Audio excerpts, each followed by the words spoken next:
Now, moving on, stakeholders in the fight against drug abuse within the coastal region remain worried that the adverse effects of the Covid-19 pandemic could wipe out gains that were realized in taming drug abuse.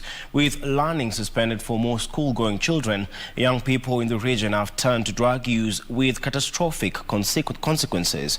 Here are details of the impact of the pandemic in the war on drugs.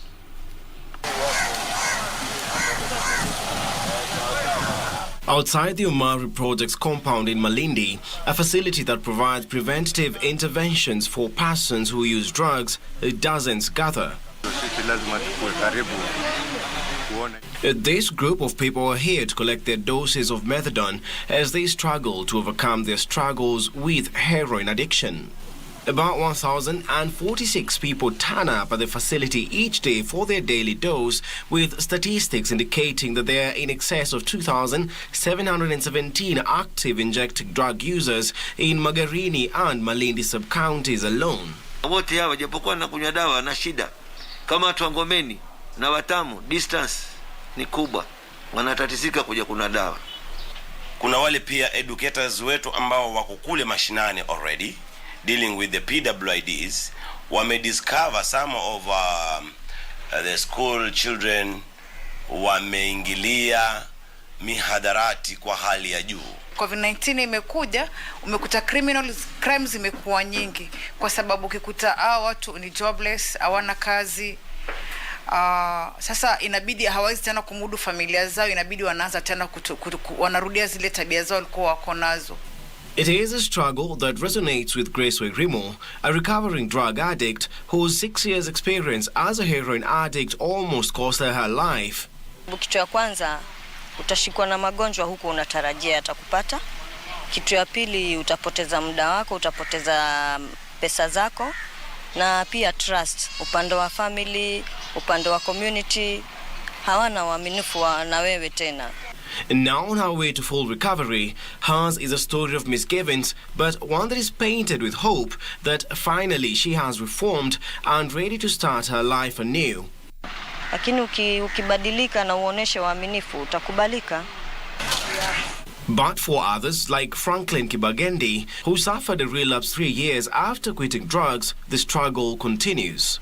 Sasa sikuwa na mtu wa kuniambia ubaya miadarati. Mimi niliona tu ni for fun tu.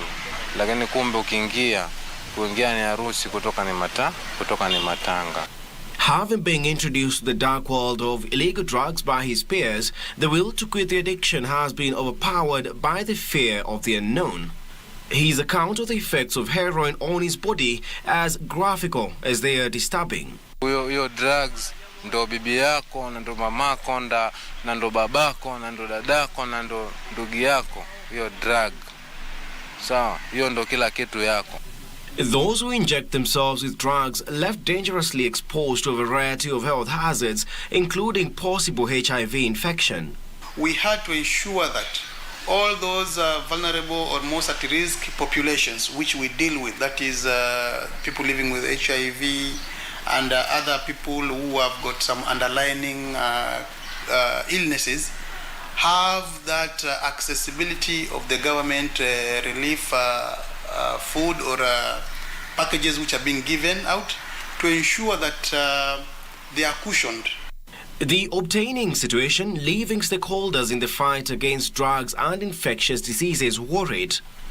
And with the learning calendar suspended for most school-going children resulting from the Covid-19 pandemic, save for grade 4 learners and those set to sit for their national examinations in March next year, concern remains rife that the number of drug users, especially within major urban centers, is bound to surge. They have nothing to do. Wako nyumbani idol. Skuli zikaambiwa zitasomwa kwenye kompyuta. Hakuna kompyuta kwa nyumba. Wakaona kompyuta ni kuingilia drugs. Tuna shida sana kubwa kwa watoto. Watoto wamezidi kutumia hii mambo, kutumia drugs. Other drugs kutumia, wanakwenda kula dawa kule hospitali na hiyo ambayo inatumika, alafu wanakuja nyumbani. Kwa vile hawana kazi, inabidi sisi wanaambia nitoa pesa mama. toa pesa unipatie mimi kufanya nini, nikachukue tena vitu vingine niongezee.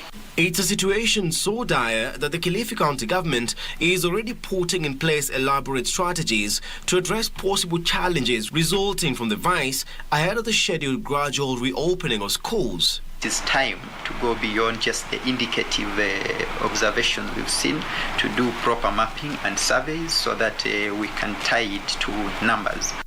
County Executive in charge of Health Services James Karisa says the administration will be embarking on a mapping exercise to establish the relationship between COVID-19 and social vices, including drug addiction, teenage pregnancies and gender-based violence. For us, it is time now to get to the clinics and begin to then derive from the experiences that have been, to see then in terms of numbers how those statistics would be. The situation at the coast just but a reflection of what the country could be faced with as it prepares to usher its learners back to school amid uncertainties over exactly when the world will finally deal the COVID-19 disease a hammer blow and contain its spread.